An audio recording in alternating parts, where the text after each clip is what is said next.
motor. La parte vital de un vehículo motorizado viene en varios tipos, los que incluyen los tipos impulsados por gasolina y diésel. En la actualidad, los motores de gasolina de 4 tiempos son ampliamente utilizados.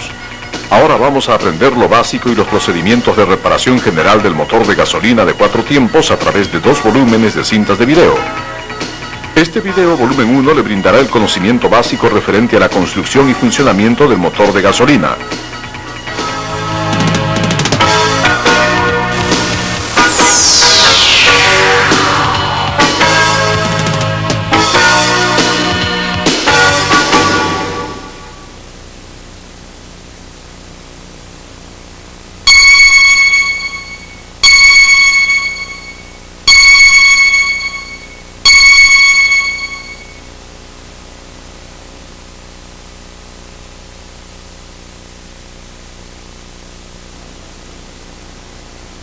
Este es un motor de gasolina de 4 tiempos. Está compuesto de un bloque de cilindros, pistones, un cigüeñal,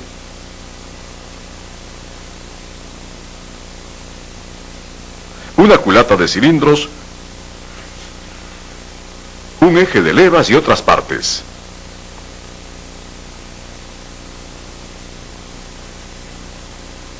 Un motor es operado por una energía generada a través de la combustión, la explosión de una mezcla de combustible y aire que pasa a través de un purificador de aire. Esta energía explosiva empuja hacia abajo cada pistón ocasionando que el cigüeñal rote. El movimiento rotatorio del cigüeñal es transmitido a través del embrague y el sistema de transmisión para hacer girar las ruedas.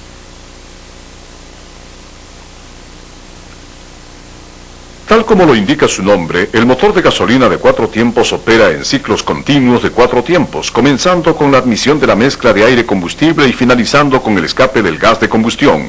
Estos son los tiempos de admisión, compresión, combustión y escape.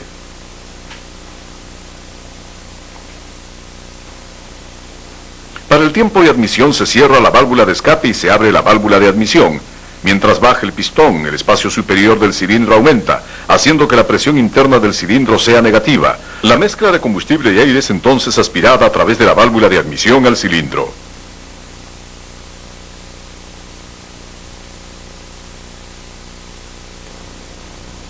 Cuando el pistón completa su tiempo descendente, la válvula de admisión se cierra. La mezcla de aire-combustible aspirada al cilindro es luego comprimida gradualmente a medida que el pistón se eleva.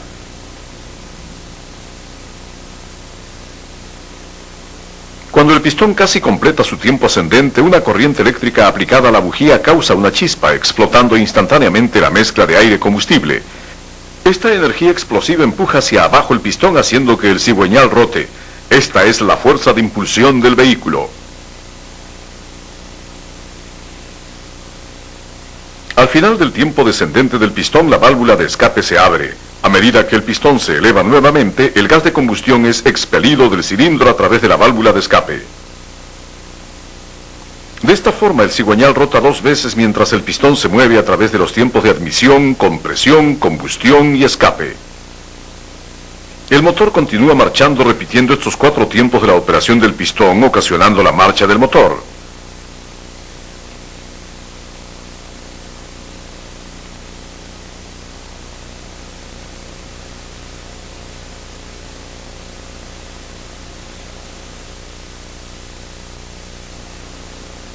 ¿Cuáles son las partes que constituyen un motor de 4 tiempos? Veamos la construcción. Las partes del motor están divididas aproximadamente en 4 grupos según la función. Partes para la admisión y combustión de la mezcla de aire-combustible. La culata del cilindro y el mecanismo de válvulas pertenecen a este grupo.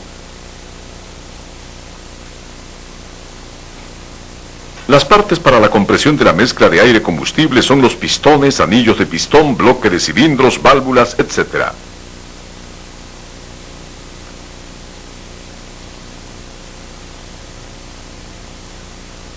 Las partes para la transmisión de la energía del motor son las bielas, el cigüeñal, los cojinetes y los contrapesos.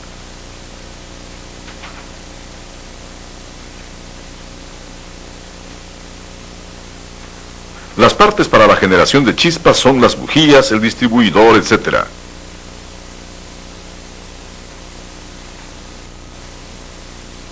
partes del motor interactúan para que el vehículo marche uniformemente. Ahora estudiemos en detalle las partes principales de un motor.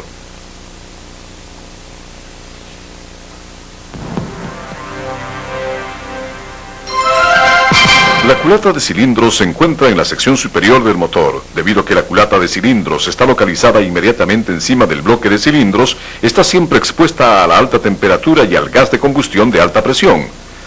Por ello está hecha de fierro fundido o aleación de aluminio de alta fortaleza y conductividad térmica.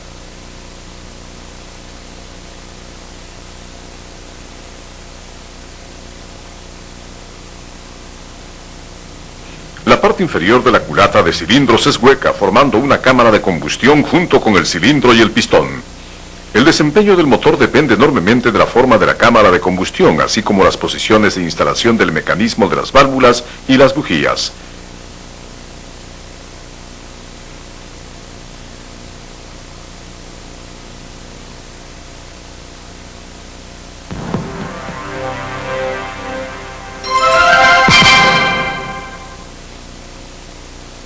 Los motores de gasolina de 4 tiempos recientes utilizan 4 válvulas por cada cilindro, 2 válvulas de admisión y 2 válvulas de escape. La válvula de admisión es más grande en diámetro que la válvula de escape para asegurar una admisión eficiente.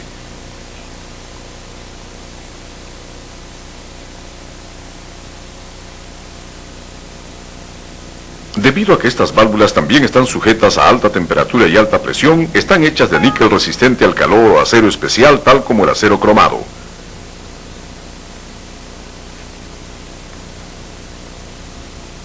Cada válvula está rodeada por partes relacionadas tales como un resorte de válvula y un asiento de válvula. El resorte de válvula es un resorte de espiral que cierra la válvula. Este fuerza la válvula a un contacto cercano con el asiento de la válvula, previniendo el escape del gas.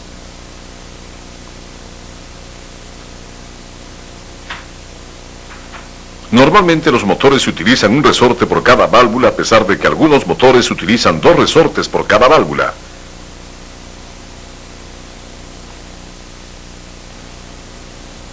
Cuando la válvula es cerrada, el asiento de la válvula está en cercano contacto con la cara de la válvula para asegurar el hermetismo del aire de la cámara de combustión. El asiento de la válvula es cónico con un ángulo de cara de contacto normalmente de 45 grados. El ancho de contacto es de 1.2 a 1.8 milímetros.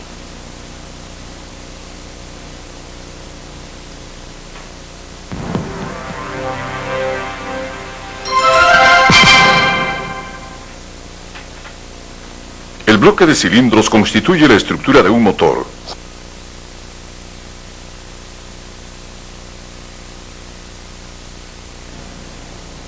Junto con los pistones, el bloque de cilindros juega un rol importante para el mantenimiento de la presión de compresión y presión de apoyo de combustión. El interior de cada cilindro es terminado con un alisado de alta precisión para minimizar el deterioro de las partes y prevenir la fuga del gas.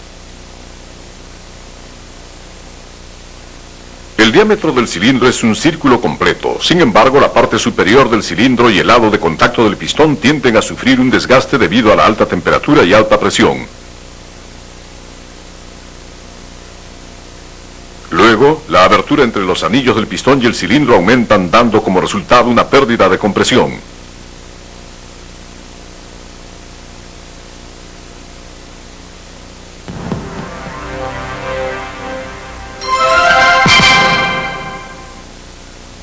El pistón sube y baja en el cilindro bajo presión generada por la explosión de la mezcla de aire-combustible.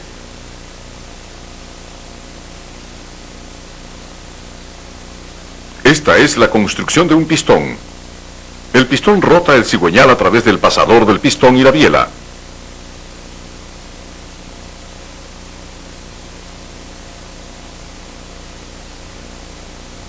El pistón no es un círculo completo, pero es algo elíptico en sección cruzada. El diámetro en la dirección del pasador del pistón es ligeramente más pequeño para permitir la expansión térmica de la parte sobresaliente del pasador del pistón. La cabeza del pistón se vuelve más caliente y por ello se expande más que la parte inferior. Para compensar la diferencia en expansión térmica, el diámetro del pistón en la cabeza es más pequeño que en la parte inferior.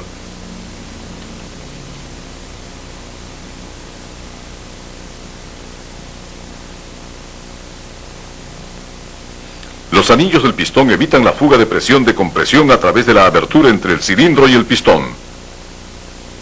Normalmente cada pistón tiene 3 anillos.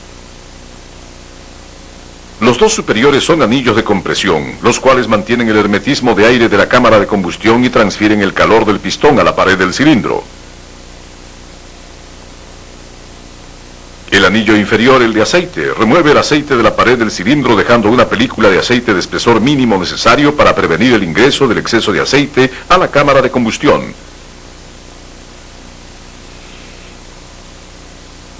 Cada anillo de pistón tiene una abertura en los extremos para permitir la expansión del anillo. La abertura de los extremos es de 0.2 a 0.5 milímetros a temperaturas normales.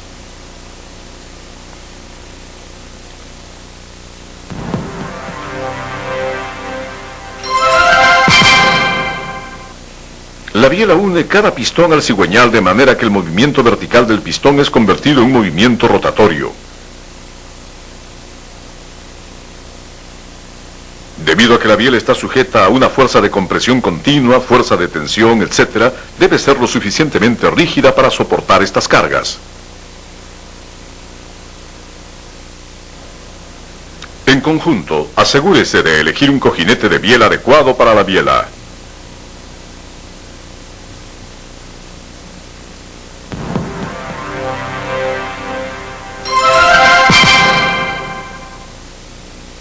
El cigüeñal convierte el movimiento lineal de cada pistón a un movimiento rotatorio por medio de la biela. El cigüeñal está compuesto de muñones de biela que transmiten la fuerza del pistón al eje, muñones de bancada que gobiernan la rotación del eje, y los contrapesos de balance que aseguran una rotación bien balanceada del eje. El cigüeñal rota a alta velocidad bajo la carga pesada aplicada por los pistones. Por ello debe ser lo suficientemente fuerte, rígido y bien balanceado tanto estática como dinámicamente. Para cumplir con estos requerimientos, la superficie de cada muñón de bancada y muñón de biela está endurecida en una profundidad de 2 a 3 milímetros para una alta resistencia al desgaste y firmeza.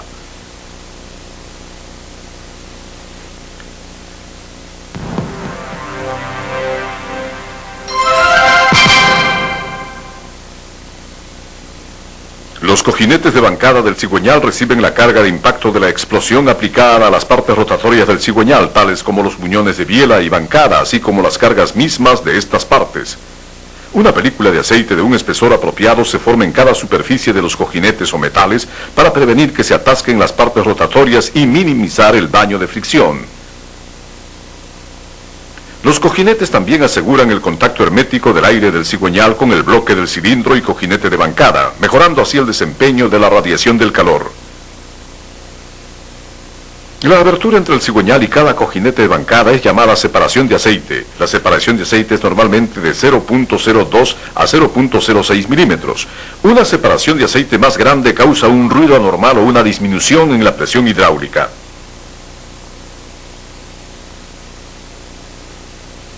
Hemos estudiado las partes principales del motor. Un motor puede producir gran potencia cuando todas estas partes funcionan normalmente.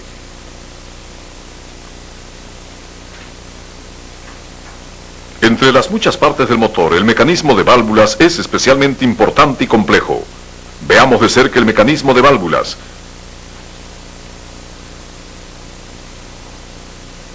El mecanismo de válvulas está diseñado para operar las válvulas de admisión y de escape, las cuales controlan la admisión de la mezcla de aire combustible al cilindro y el escape de gas de combustión hacia afuera del cilindro, y las válvulas de escape en una sincronización apropiada. Ahora estudiaremos el mecanismo de apertura y cerrado de las válvulas. En un motor 4AF, el movimiento rotatorio del cigüeñal es transmitido a través de la correa de distribución al eje de levas. Algunos motores utilizan una cadena de distribución o un engranaje de distribución en lugar de una correa de distribución. La polea de distribución del eje de levas tiene 2 veces más la cantidad de dientes que tiene la polea de distribución del cigüeñal, de manera que el eje de levas rota una vez mientras que el cigüeñal 2 veces. Al rotar el eje de levas, rotan las levas abriendo o cerrando las válvulas.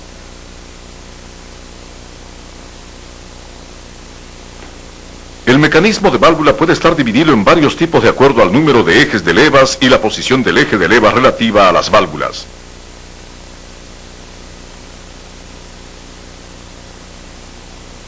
El mecanismo de válvulas DOHC, doble eje de levas en la culata, tiene 2 ejes de levas, los cuales operan las válvulas directamente. Con una construcción complicada, este tipo de mecanismo de válvulas asegura una operación exacta de cada válvula, resultando en una eficiencia mejorada de admisión y escape, alto rendimiento del motor y buena economía de combustible. El mecanismo de válvulas OHC, eje de levas en la culata, utiliza un eje de levas para operar las válvulas y por ello requiere de balancines.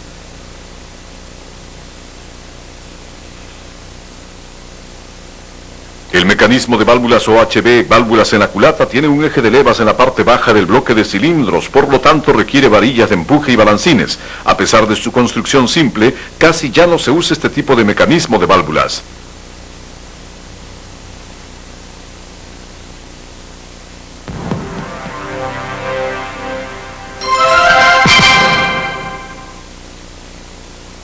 La válvula de admisión solo tiene que permanecer abierta mientras el pistón se encuentra en el tiempo de admisión. Y la válvula de escape tiene que estar cerrada mientras que el pistón se encuentra en el tiempo de escape.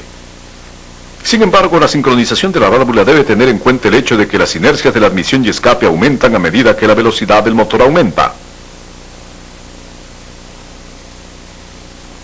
Específicamente, la válvula de admisión empieza a abrirse antes de que el pistón comience su tiempo de admisión y se cierra después de este tiempo. De manera similar, la válvula de escape empieza a abrirse antes de que el pistón empiece su tiempo de escape y se cierra después de este tiempo. Tal sincronización de operación de válvula asegura una admisión y escape eficientes.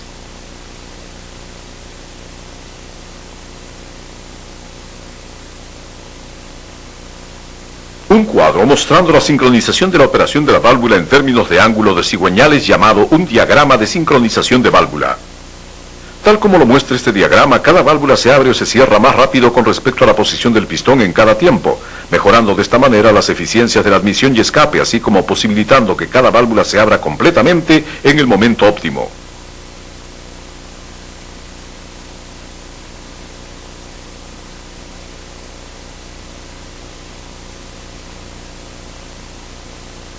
Existe un periodo de tiempo durante el cual las válvulas de admisión y escape se abren. Este periodo es llamado superposición de la válvula.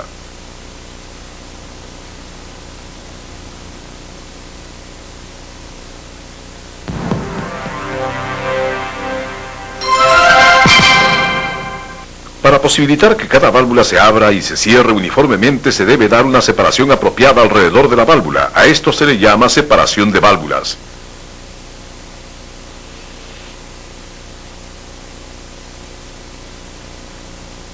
Una separación de válvula excesiva causa un ruido anormal y una sincronización de operación de válvula inapropiada.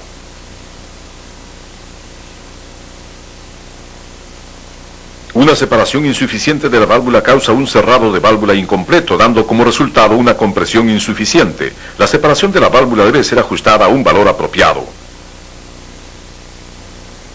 La separación de la válvula en un estado frío es diferente de aquella en un estado caliente, ya que la separación de la válvula se ve afectada por la temperatura. A continuación, estudiemos el sistema de lubricación del motor. Un motor es un conjunto de partes de metal, muchas de las cuales rotan a alta velocidad bajo condiciones de alta temperatura. Si estas partes no son lubricadas, generan calor debido a la fricción, causando desgaste o atascamiento. El sistema de lubricación es indispensable para la operación uniforme del motor.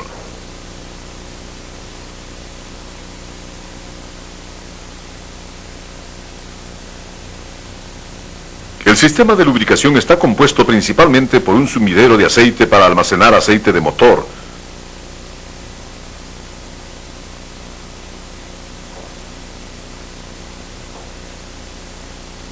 una bomba de aceite para alimentar con presión el aceite a varias partes del motor,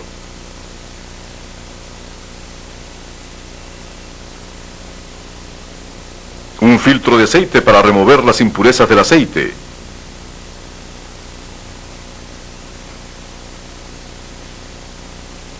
Y un enfriador de aceite.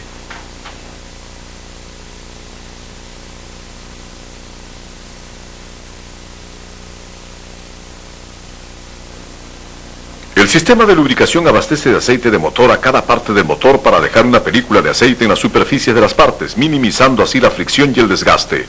Por ello, las partes lubricadas rotan o se deslizan uniformemente, posibilitando el desempeño óptimo del motor.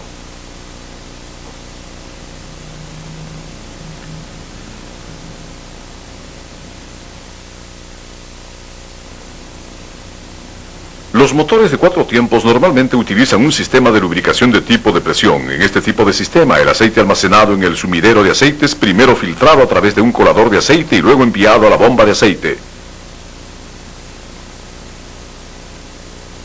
El aceite bombeado hacia arriba por la bomba de aceite es luego filtrado a través del filtro de aceite y enviado a través de la galería principal de aceite del bloque de cilindros a cada muñón de bancada o biela del cigüeñal.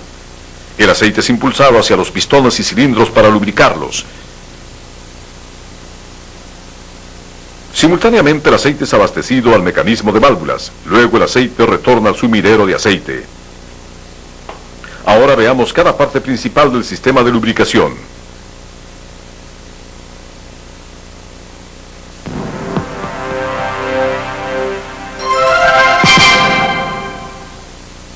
Una bomba trocoide es usualmente utilizada para bombear aceite. El procedimiento de la alimentación de aceite a presión es tal como sigue. Los rotores de impulsión e impulsados rotan mientras están interasegurados. Debido a que el eje del rotor de impulsión es ligeramente excéntrico, se produce un espacio entre los dos rotores a medida que rotan. El aceite es abastecido a presión a través de este espacio.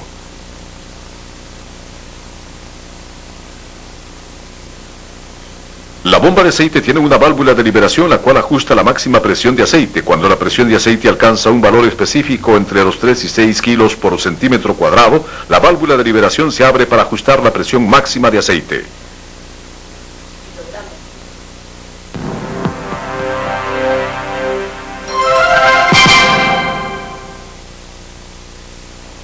El filtro de aceite remueve las impurezas finas, tales como el polvo y carbón del aceite del motor. El filtro comprende la válvula de retención, el elemento filtrante y la válvula de liberación. El aceite proveniente de la bomba de aceite empuja la válvula de retención ingresando a la circunferencia exterior del elemento filtrante.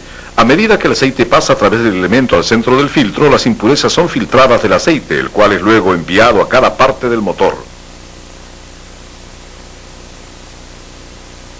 Si el elemento del filtro se cierra, la presión del aceite en la circunferencia exterior del filtro se vuelve mayor que en el centro.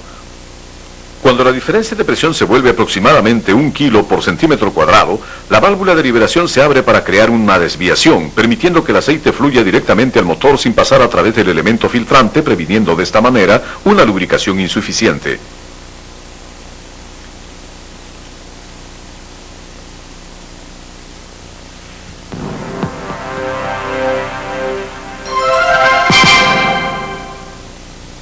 El aceite del motor se deteriora más rápido a temperaturas mayores. La temperatura del aceite debería ser mantenida por debajo de aproximadamente 125 grados Celsius.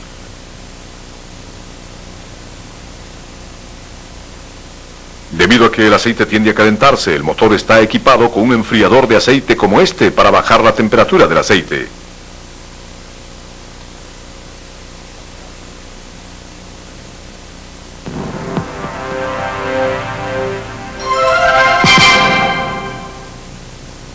Aunque no haya una fuga de aceite, la cantidad de aceite disminuirá gradualmente a medida que se use el vehículo, debido, entre otras razones, a que el aceite es quemado en la cámara de combustión.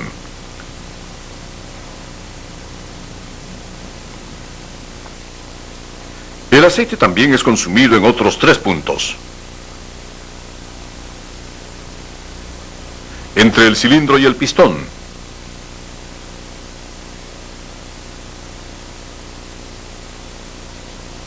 Entre los bujes de la guía de la válvula.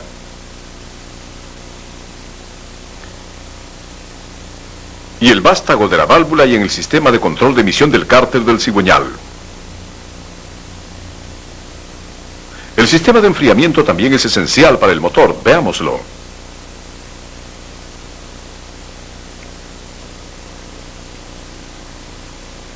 Para operar un motor eficientemente, el motor debe ser mantenido a una temperatura apropiada.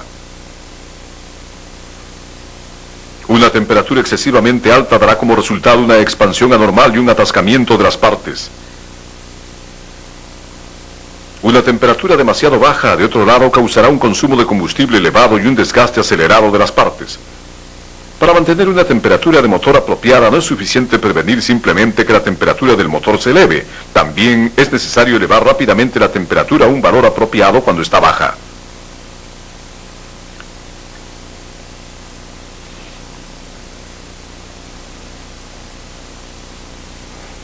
En general se adopta un sistema de enfriamiento de agua para los sistemas de enfriamiento de los motores de los vehículos.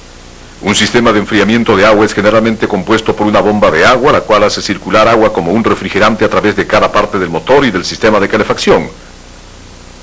Un termostato, el cual controla la temperatura del refrigerante.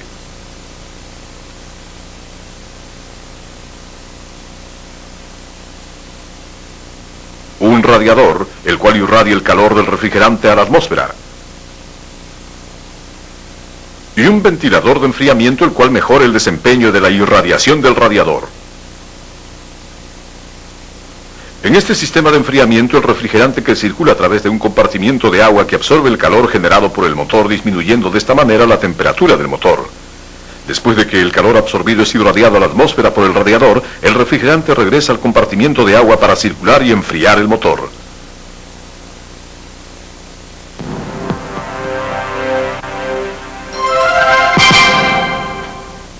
Existen dos circuitos de flujo de refrigerante intercambiados por el termostato.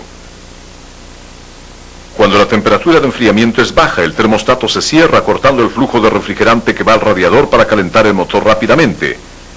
El refrigerante de la bomba de agua luego fluye a través del bloque del cilindro y la culata del cilindro, regresando a la bomba de agua a través de una derivación. Cuando la temperatura del refrigerante se eleva, el termostato se abre permitiendo que el refrigerante fluya al radiador, manteniendo de esta forma una temperatura de motor apropiada. Ahora veamos las partes principales del sistema de enfriamiento.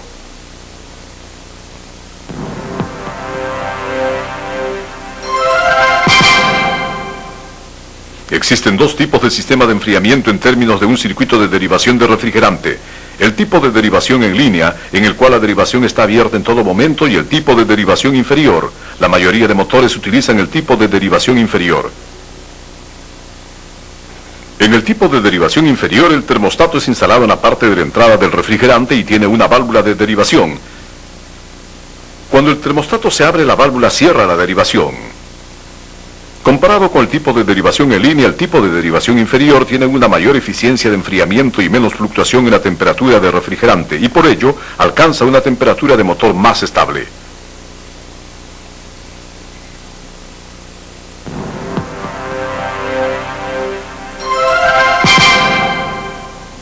El termostato funciona para controlar la temperatura del refrigerante. Tal como se describió anteriormente, el termostato se abre o se cierra dependiendo de la temperatura del refrigerante.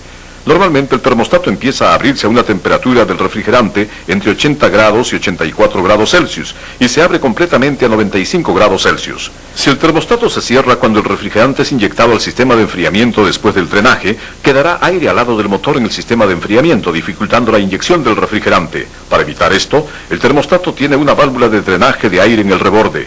El aire del lado del motor es drenado a través de la válvula para facilitar la inyección del refrigerante.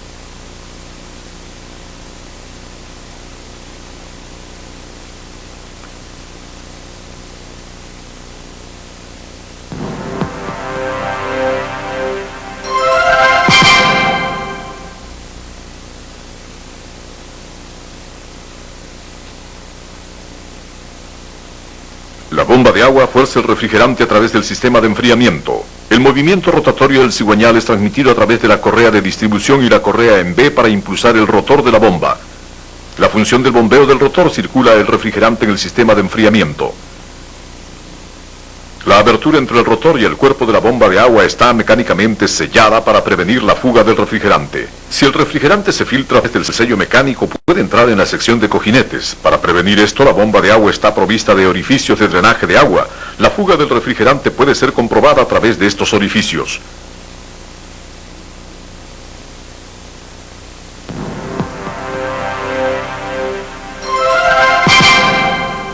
Para posibilitar que el radiador irradie calor, se debe llevar grandes cantidades de aire al radiador para enfriarlo. Mientras el vehículo esté en marcha, el radiador es enfriado por una ventilación natural.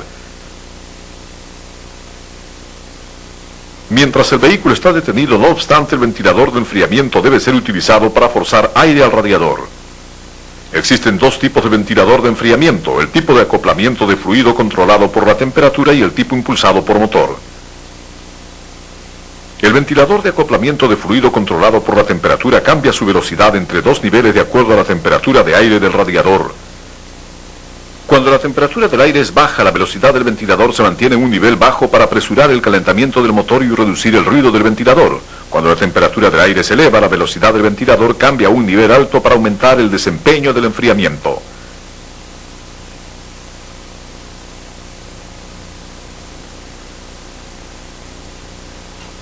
El ventilador impulsado por motor es activado solo cuando la temperatura del refrigerante es alta. La mayoría de los vehículos FF utilizan este tipo de ventilador. Debido a que la velocidad del ventilador no cambia con la velocidad del motor, este ventilador brinda un desempeño de enfriamiento alto cuando el vehículo es conducido a una baja velocidad.